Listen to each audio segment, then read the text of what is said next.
Hello, everyone. My name is Keri Ramirez. I am the Managing Director of Studymove, and it's a pleasure to welcome you to this, our sixth key data update of 2024.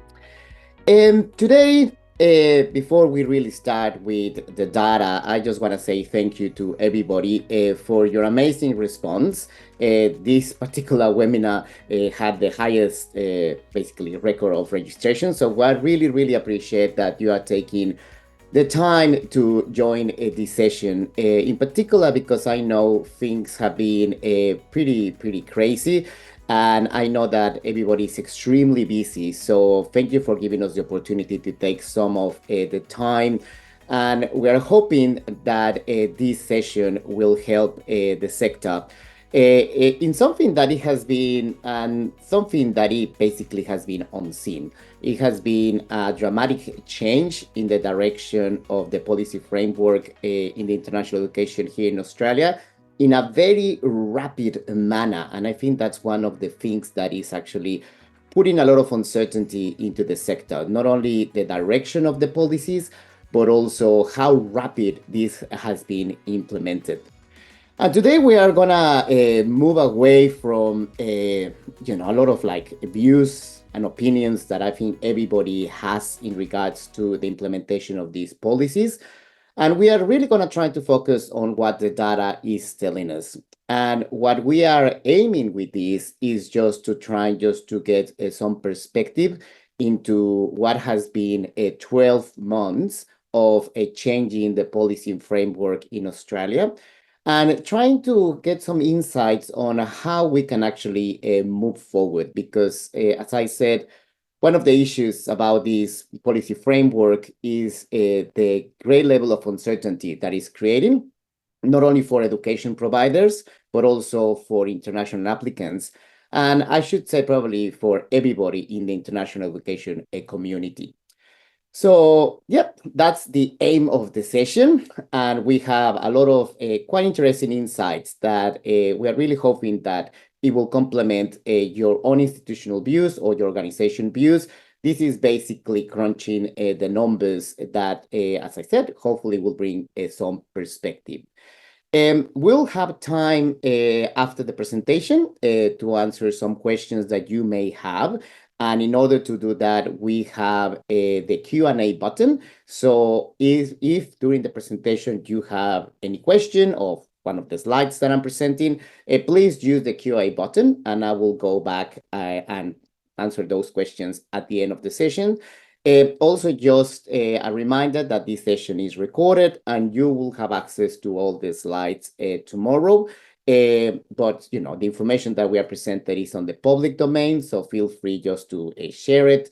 This is something that we are, as I said, we are trying just to put to really help the international education community in this rapid change in the circumstances that we had in comparison to last year.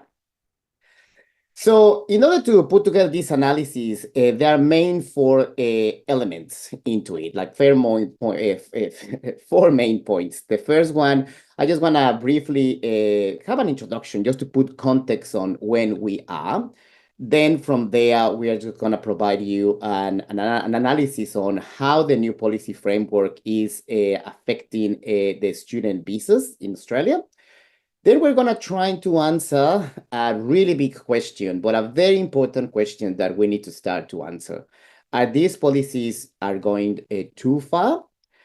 And finally, we're going to take some time just to try to figure out also how, in particular, universities, and I'm focused this part of the presentation in universities because we know that the main audience in this call is universities, how we think that they're going to adjust their recruitment strategies in particular based on this change in the policy framework. Okay. So let's just start with this. And probably as you remember, it was exactly 12 months ago when we were at the Australian International Education Conference 2023. Seems like a decade ago, but we were all in Adelaide. And that's when, in many ways, the government made that official announcement on their intentions on change the policy framework for the international education sector. And the main message that we received during that conference 12 months ago was that it was a need to prune the system. I don't know if 12 months ago the government was aware of how much pruning they were going to do. I don't know if we had a period of denial of this is happening or not, but really what we know it happened, is that it was not just a little bit of pruning. This is something that has reshaped entirely the international education sector. And basically, what we had in the last 12 months, it was little by little, and in probably every couple of weeks, an implementation of not only one, not only two, not only three, but a series of new policies that were affecting the policy setting for the sector. We had a reduction in the post-study work visas or post-study work rights for international students, the increase on requirements to obtain visas from a financial, but also from English language point of view. We had an increase in the cost of visas. We had the implementation of the Ministerial Direction 107. And of course, this came kind of mid-year, the announcement of the proposed caps of international students. And this intention of putting caps of international students, that is the reform of the ESAS Act, that as most of you know, is at the moment discussed at the Senate, and it will be legislated in the next couple of weeks.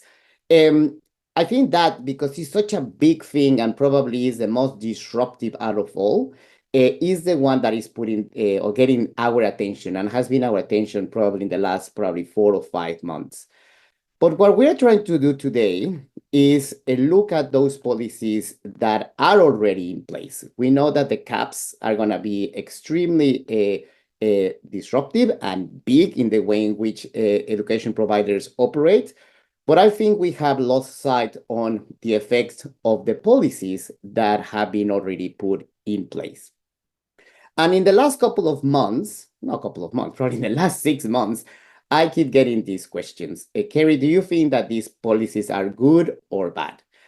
And I always refer to what the University of Princeton, the School of Public Policy, basically reply on this. And this is one of the best school of public policies in the world. And basically what they tell you is that there are not good or bad policies. Basically, public policies have different intentions. And when they align or they do not align with members of the society, that's when you see a clash. And that's basically what we have seen in the last 12 months. I think that for the majority of education providers in Australia, it was this expectation that after dealing with the challenges of COVID, the number of students that they were able to recruit will continue, and in that way probably recover some of the financial losses from COVID. And of course, the direction of the policies implemented by the government have a completely different intention. And that's where we have seen the constant clash in the last few months. I think that there's a lot of narratives and a lot of things around these policies, but really the two main intentions that these policies have is, number one, reduce the growth of student visa holders. I think that's evident. And the other one is to strengthen the integrity of the sector. This second one, what I think the government calls it, and I always get it wrong, so I apologize for that. I think the chunks, sometimes I call it the chunks, but I've been told that it's not chunks, it's chunks. But basically referring in a very strange way to malpractices that exist in the international education sector. And this second intention, I think we haven't really seen a lot on how policies are actually affecting on that. It has been really more about the first one, the reduction of growth of the student visa holders. And what I think is also very important, and this is just a general perspective, because I know that there are a lot of details that are across these policies. But what I think is quite interesting is that all the policies that have been implemented at this stage, they have as a main focus the applicant or the prospective students. There are policies that they are trying just to put barriers, demotivate or de-incentivize individuals to come to Australia. So the policy is based on how we can actually stop individuals to come here, rather than something that it will be very different, which is make them provider driven. And I'm talking about this because there are a few examples across the world where the regulation is not going to the individuals, but is going to the providers. And I'm saying this because both are very different, and sometimes they have, some benefits and also some challenges that I think we need to aware. And I think it's important just to talk about that as we move forward. A good example of education or a provider-driven policy is what happened in New Zealand a couple of years ago. And I don't know if a lot of you are aware of this story. But in 2013, and basically for a couple of years, New Zealand actually experienced something that it was similar to what it was experienced here in Australia. In the case of New Zealand, it was only a very rapid growth on what is basically private vocational education enrollments. And you see the numbers here going from 24,000 all the way to 42,000. And New Zealand put some policies in place because they identified that this significant growth was reducing the quality of education in the international education sector in New Zealand. It was creating problems in the social license of the sector, something that resonates a lot to what we experience with Australia. But their approach was very different. And as you can see, it was pretty dramatic, the change from 24,000 going to 42, and then in 2019 down to 13,000. It was a reduction of 68% of the vocational education private enrollments in New Zealand, which for such a small country, the numbers are quite significant. But what is interesting, once again, is the approach. The approach was not to focus on the applicant or to stop people to come. It was more about the provider. And it was a sector-wide approach, which I think is important also to acknowledge. It was not to point in at, you are a chunk, sorry, not chunk, what's it called? Well, you're a bad provider or dodgy, which, by the way, we still don't know what's the criteria to basically put what's good or what's bad. What in New Zealand, the government introduced, it was a sector-wide approach, and they said, we are all aiming for high-quality education. And in several years, the New Zealand Qualification Authority, as one of the main regulators in the country, they audit every single provider. And in a very transparent way, they explain providers, okay, this is the things that you need to improve. If you don't improve, you actually have going to close down. And a lot of these vocational private providers, they end up closing down. But it was a very different approach. It was something that did not affect the brand of New Zealand as a welcoming destination, and basically fix this problem and strengthen the social license and provide now quality education to international students. And this is important because the approach that we took in Australia obviously is more fast and furious. This took quite a few years, but is coming with some challenges. And one of the main challenges that I'm going to talk about is how we're going to monitor that these policies are actually changing the perception of Australia as a study destination, and how we can actually measure if we're going too far or not. So I'm going to talk about that in a second, but before we get there, I think it's important just to recap and to see, going back to Australia, these 12 months of changing policies, how much they have been affected granted visas. And in order to do that, we decide to look at basically the period since the government made this announcement, October 2023, and using all the way to the latest figures available in terms of visas, which is August 2024. I wish we had 12 by 12 months, but of course, there is a lag in the reporting of visas. But we believe that this period gives us a good indication of what are the effects. And in order just to understand what's the effect, we are comparing this period of October 2023 and August 2024 with basically the same period, but the last year, so October 2022, August 2023, and just as an additional reference, see how this has changed with the same period before the pandemic. And these are basically the results that we have at this stage. And I should say that some analysts take different periodicities, and the results are pretty much the same. But using the periodicity that we decide to include in our analysis, these are the results. Across all sectors in this period before the pandemic, the Australian government granted 337,000 visas, student visas. Then last year, in the year of 2022, 2023, 477. And this is going to show you how much the new policy framework is affecting the number of visas granted. It's about more than 170,000 visas granted less than that we had last year. From a percentage point of view, it's nearly 40%. So this is not really pruning the tree. It's 40% compared to last year, and also even below to the levels that we had before the pandemic. Very, very, very significant change, the one that this policy framework has been put in the number of visas granted. But what I think is interesting, and this is one of the complicated things about this policy, is that this setting of visas is affecting sectors and markets in a very different way. And let me just put it in pruning point of view. Prune economics is what we are doing now. So as I said, across all sectors, this is basically how it looks, 38% less. But sector by sectors, there is a clear difference. Higher education is 25% less student visas grant in comparison to the same period 12 months ago. English language, ELICAs, basically not only prune, but chainsaw by half. And vocational education, 67% less, basically 2/3 of the tree gone. So very, very significant and rapid the execution or the effects of this policy framework that we currently have. Now, if you want to move away from the trees, and hopefully we'll move away from this idea of pruning, these are actually the numbers, 25, 50, and 67%.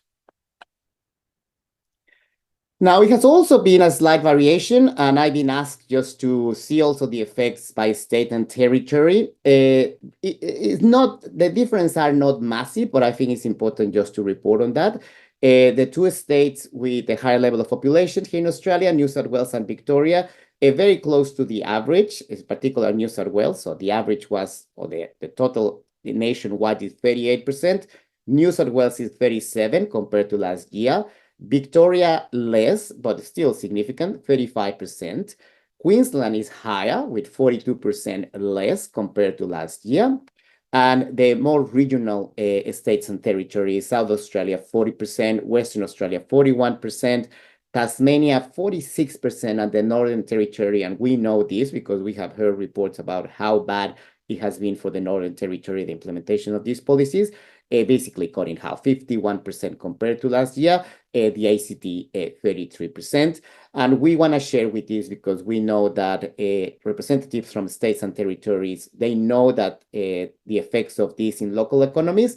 So we just want to share also this with them because we know that they are part of the sector. And I think that their efforts are also as important as everybody that is working in the sector. So that's just to share the information by state on territories.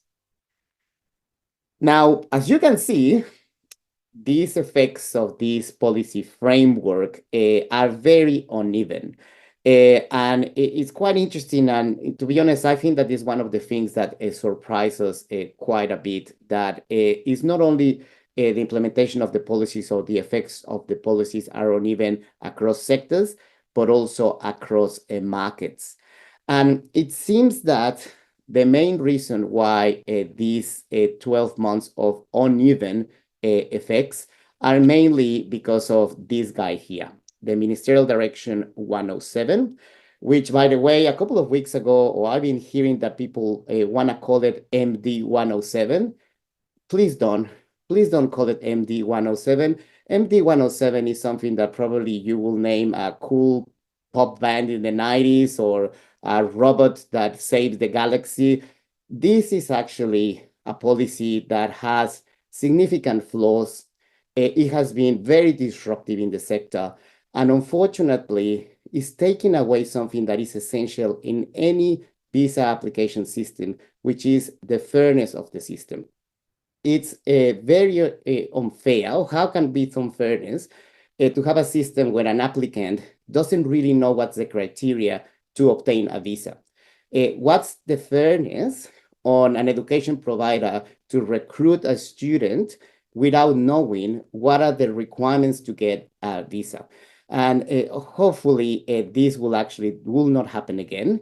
But this in particular, if you see the other policies make sense that it will create some variation across markets, but this is really creating a very uneven results across sector and markets, and probably the highest level of disruption that we have seen, which, as you can see, is not only the magnitude of the policies, but this volatility. That's what is creating a lot of uncertainty in the sector. And it's simple to see this uncertainty when you see the results on visas granted also in the top markets in Australia, actually in all markets, but I'm just going to share with you the top markets. So once again, following our methodology of, since the policies were introduced and compared to the previous period, what has been the effects? And as you can see in the orange column, some markets have actually experienced a growth of 3%. Besides Bangladesh, everybody is actually on the red. But it's very different to see that China and Sri Lanka had 7% less versus Philippines and Colombia, which is 62 and 67%. The range is something like it's unbelievable that we have this range. Obviously, in any introduction of policies, markets react differently. But from -7 to -67 shows how disruptive it has been the introduction of these policies market by market, and how challenging it has been for education providers to react to this set of policies. This is for all sectors. I'm just going to share now for higher education, which is exactly the same story. It's from 18 and 0% in China, all the way to 74% for Pakistan. So this also shows that universities that engage before the announcement of the policy in any of these markets, they had a big variation in the results. And unfortunately, this is also creating a fracture across the university sector. So this is just an interesting and an unfortunate result from the policy settings, because it's not even or uniform. It's actually very, very different when you see market by market. And hopefully something that it will be fixed very soon. So in terms of the effects of student visas granted, I think it's very obvious, 38% the decrease in for all sectors.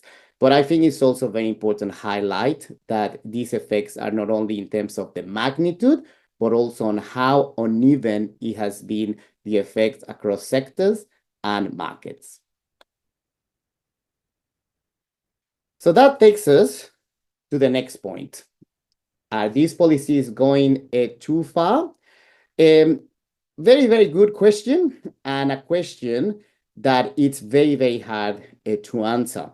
And it's very hard to answer because the policy settings that we have been implemented in the last 12 months have this focus on individuals and applicants. So it's very hard just to measure the pulse of the market.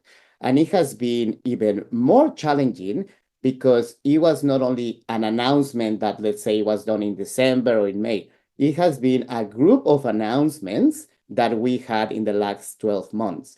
Sometimes the announcement, and that's not a bad thing, but the announcement was, for example, done in December, announcing that the policy will start in March. So it has been 12 months of constant changing the market conditions. And that's why it's quite obvious that for students, it's very confusing to understand what's the value proposition of Australia at the moment, because 6 months ago, it was very different to 8 months ago to 9 months ago. So this timing is actually making us very complicated to make an assessment of how far are we going or not with these policies.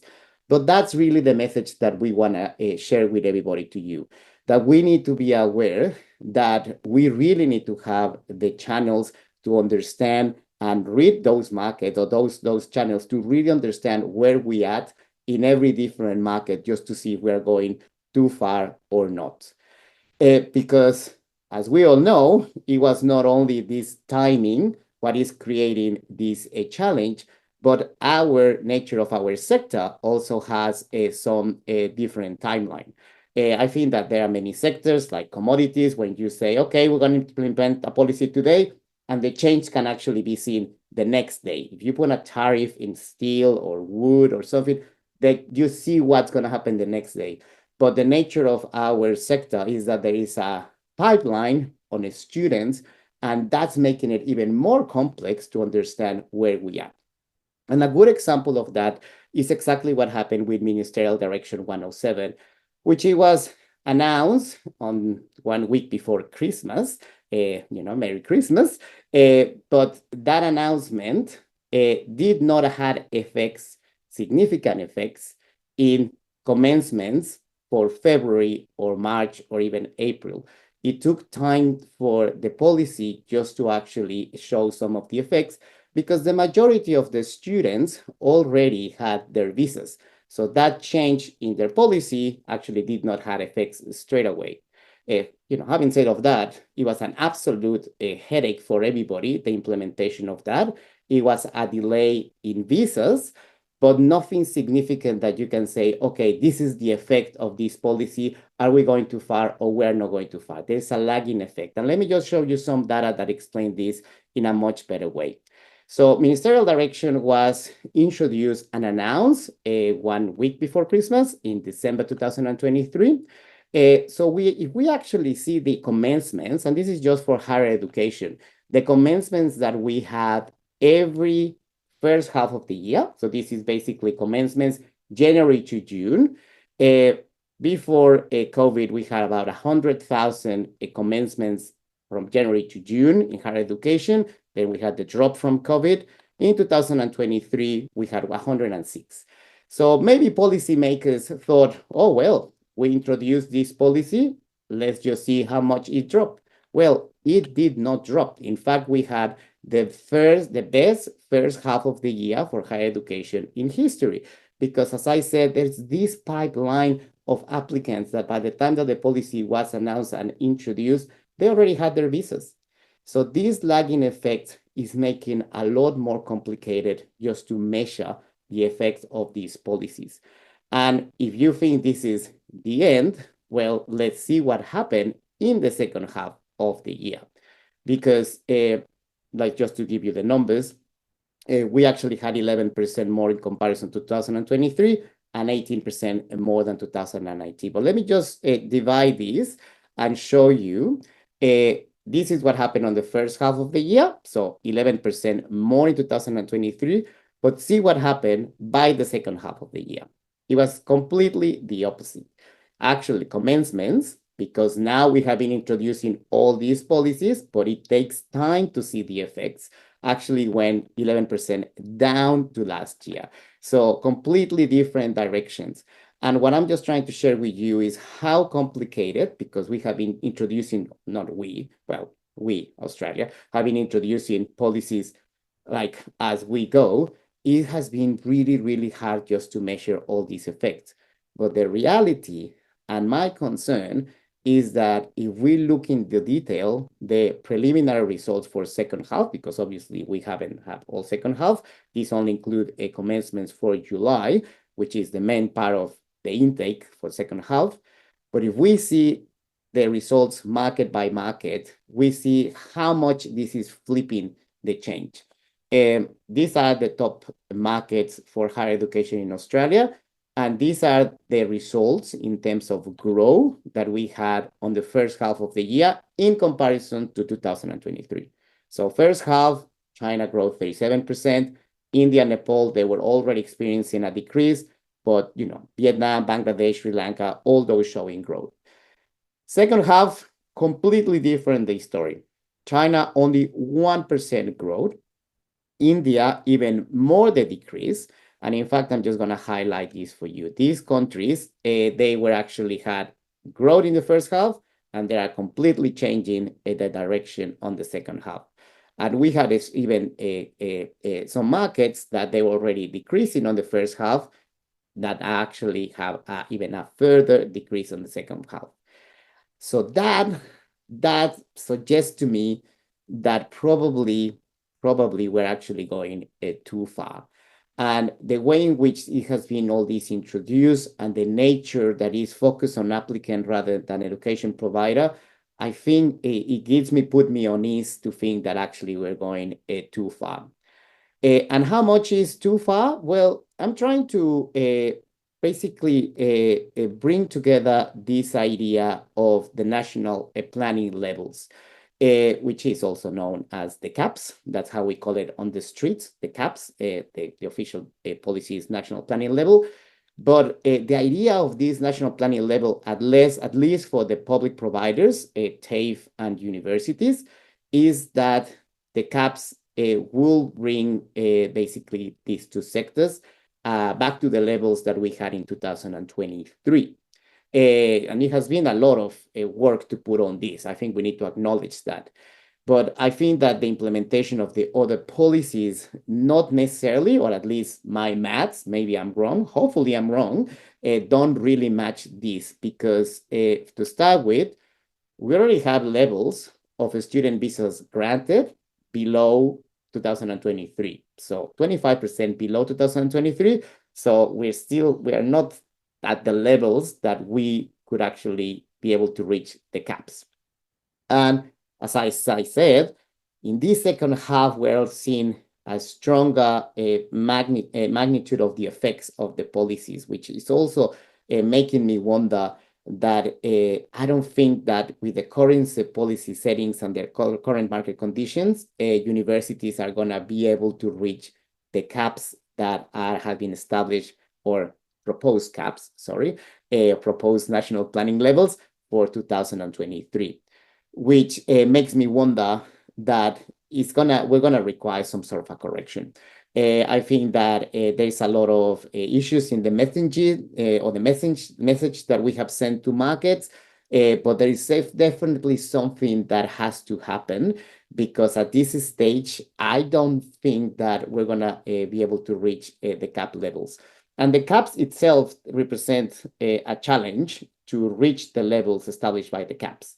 I think that my issue here is, or not my issue, what I'm just trying to highlight is these market conditions that are created with the other policy settings are actually creating a limitation into reach to these caps. I know that from a government perspective is this idea that the moment that the caps are legislated, the Ministerial Direction 107 will be taken away. But as I just showed you before, that doesn't mean that the effects on semester 1, 2025 will be there. Actually, if there is something that removing Ministerial Direction 107 will have an effect, is for the second semester, which, by the way, it's the lowest semester that we have. We have less commencements in the second half of the year. So I'm hoping that all that is considered, because as I said, at the moment, the maths for me don't not necessarily match. So we just need to be conscious about it and hoping that it will be some adjustment soon rather than later. All right, so are we going too far? Well, the direction and the timing in particular of these policy frameworks, it is creating challenges to reach the 2025 national plan levels. So I'm hoping I'm wrong, to be honest, but I think that the numbers suggest that. And once again, hopefully we'll see a readjustment in the policies because, yeah, at this stage, it seems it's going to be complicated just to reach those levels that they were expected. So finally, how we expect to react to this new policy framework. And I think that it has been so much on in 12 months. We have never seen something like that it has been extremely confusing for education providers just to get a grip of how to do this. And also, I think that there is a natural inward looking on how internally we're going to deal with this. And I don't think that providers, in particular universities, have been able really, because, how can you do that, to look in an outward way to see how others will react. And that's something that we want to talk to you about today. Because in the way in which we have seen this, and as I said, it's very complex. As you see, there are so many layers into all this. But in a good way, just to simplify this, I think that the way to basically explain it is that back in 2023 and even before 2024, uh, every single university somehow was singing at the same tune. Everybody have a different approach of how to engage with international applicants, but overall, everybody was taking the same steps to work this funding model that has been very successful for Australia. The engagement with agents, the in-country visits, like having good products for students, provide good experience. Everybody was kind of in the same tune. But unfortunately, with the implementation of the caps, which it's going to be one of the more disruptive things in the sector that probably we have experienced in many years, but that actually is going to create the way in which universities are engaging with applicants. And I think this is going to lead to two main groups of universities. We're going to have a group of universities that by 2025, after this is legislated, it will be cap constrained universities. Basically, they will not be able just to engage or grow the number of international students. And then we're going to have a second group that is, they have the potential to grow their numbers. And each group is going to start engaging in a very different way. And I think in the next couple of months, we're going to learn more and more and more about how is this re-engagement under the new framework. To make it a little bit more complicated, especially for the next year, I think we need to understand that some universities in either group have been affected more or less, especially by the Ministerial Direction 107 policies. So some are actually in a different position than other, even though they are in different groups.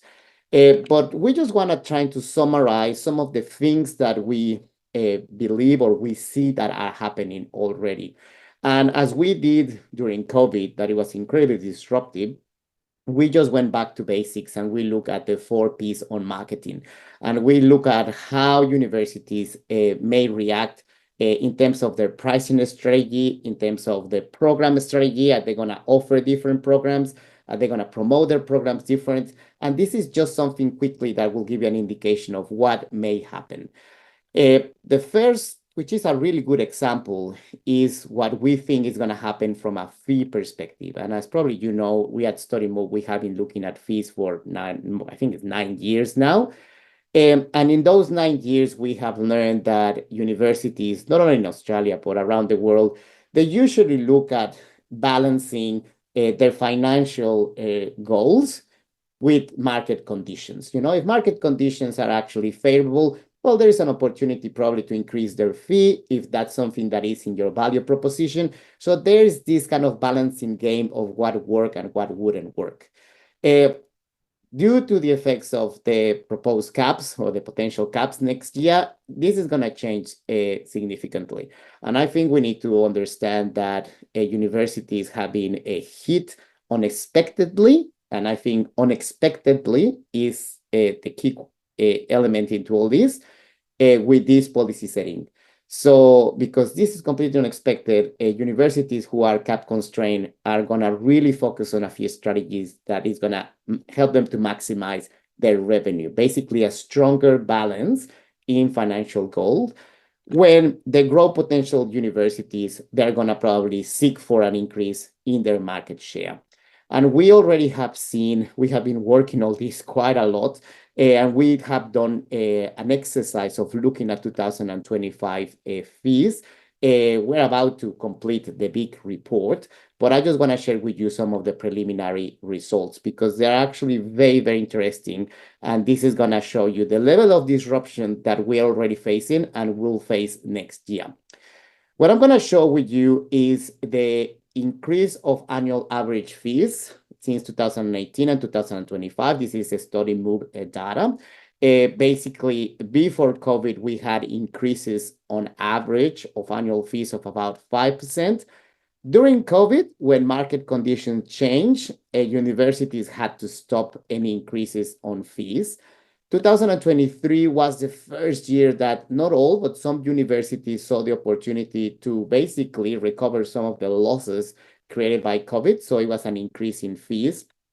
2024, a year with exceptional and very positive market conditions. So the group, basically the increase in fees went back to pre-COVID levels.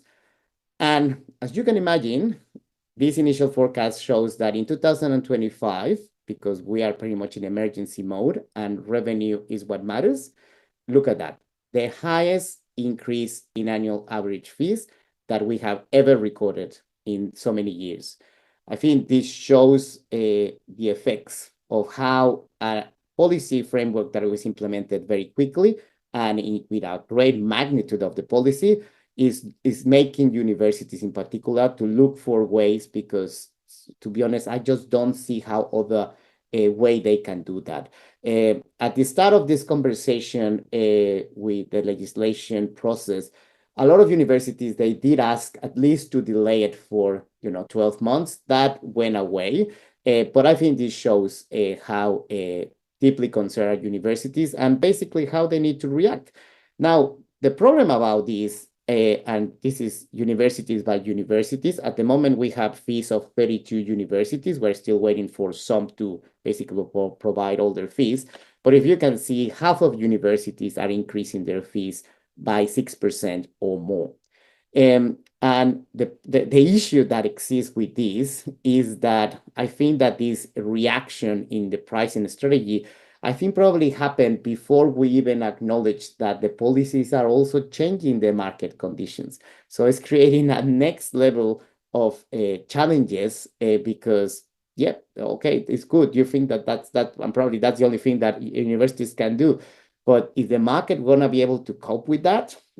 We don't know. We don't know because the effects of policies are just we're just measuring that. And I will highly recommend that you take the time just to measure and have that pulse of the market because, yeah, things are changing and they change quite rapidly, which is make us thinking that the scholarships, which we saw that they surged during COVID, because that was probably one of the few elements that universities have to engage with applicants. And also, to be fair, it was an important tool just to acknowledge that students couldn't have a complete experience because of travel and border restrictions. But it seems that scholarships that they started to fade away in 2022 and 2023, it's quite possible that they will come back, especially for those markets who have been severely disrupted by Ministerial Direction 107. So once again, another thing to consider, and we are actually working really hard as we go just to collect this data because things are changing quite significantly, but we're sharing that with you so you actually have a better understanding of how things could actually be changing in the next couple of months. Now, another thing that is going to happen, and this is more for the cap-constrained universities, is that the portfolio of programs, of course, is going to change. And because basically universities are going to look for ways in which they can engage with international applicants who are interested in those programs who are not capped. In particular, study abroad students, online delivery, and of course, the implementation of offshore pathways that allows universities probably to manage this gap in a better way. And for that reason, we're also putting in place analysis in those areas, something that we have done in the past. And in the same way, we're also looking at postgraduate domestic fees because, yeah, definitely this is just rapidly changing the way in which we are engaging with prospective students. So, yep, we'll be providing you with more information about these reports shortly. We are hoping that they really help because, as you can see, it has been a big level of disruption. And we want to ensure that when universities are ready they have the data that really helps them just to do the best decisions. And something that we are aware that is going to be a requirement, and I'm just going to share that with you, is that sometimes our data shop reports, who are standard reports, may not be what you were looking. So we are, of course, going to help a lot more in tailor those reports based on your institutional needs, because I think that everybody's going to be in a very different journey. As I said in the past, most of universities were singing at the same tune. I think now everybody's going to be singing different songs on basically probably a different genre, as they call it. So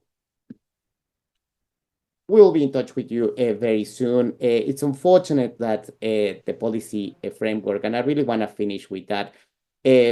Two very important things that I want to say before we go to questions. The first one is that we feel deeply sorry for, especially the applicants. 177,000 visas who were not granted. That's a huge name, and only one. It's too many of those individuals who have their hopes and their expectations, and unfortunately, those have been just fade away by a set of policies that they were rapidly introduced. I understand that the government had the rationality to that, but we cannot not acknowledge those individuals who have been affected. And the same way, all the small businesses, all the education providers who have been affected by this, because this just has been not only disrupted, but very quickly and unexpected. So we do feel very sorry about that, and we can only hope that things can get better soon. But on that, I also need to acknowledge that all through these 12 months of massive changes on uncertainty, the professionalism of this sector generally has been there. And I know that people like you have been just there, coping in it and moving in it, and trying just to keep and looking after international applicants and keeping business as usual. And I think that's something that we need to acknowledge. I don't hear that is acknowledged very often, but it has been a lot of work just to keep things moving in something that it has been something that we have never seen before. And I think we need to acknowledge and say thank you for all the work that you are doing just to keep the sector hanging there. So I hope that these couple of insights were useful for everybody. It's just a short presentation, but we just want to bring something that will bring additional perspective and hopefully something that will help us just to move forward. We're going to start the second quarter of this century in international education in Australia in a very different place, but I'm sure that we're going to be able just to rebuild and to readjust and to be able to do what we really like to do, which is just to provide those transformative experiences to individuals from all around the world. Okay. So thank you so much. I hope it was useful. I'm just going to stop sharing. And if you have any questions, I'm more than happy just to answer them. So let's just stop sharing. And I see two Q&As. Done for your comment. And thank you, Leslie, for also your comments. One more. And Julian is saying, thanks you, chainsaw, Keri. I'm more of a pruner than a chainsaw, Julian. But thank you again for your comment. And thank you, everybody, for your time. I really, really appreciate it because I insist. I know that things are volatile, uncertain, and especially busy. That has not stopped. So thank you so much to all for your time. And we'll see you soon face to face, or if not, we'll hopefully see you online very time soon. Take care, everybody. See ya. Great to see you again. Bye.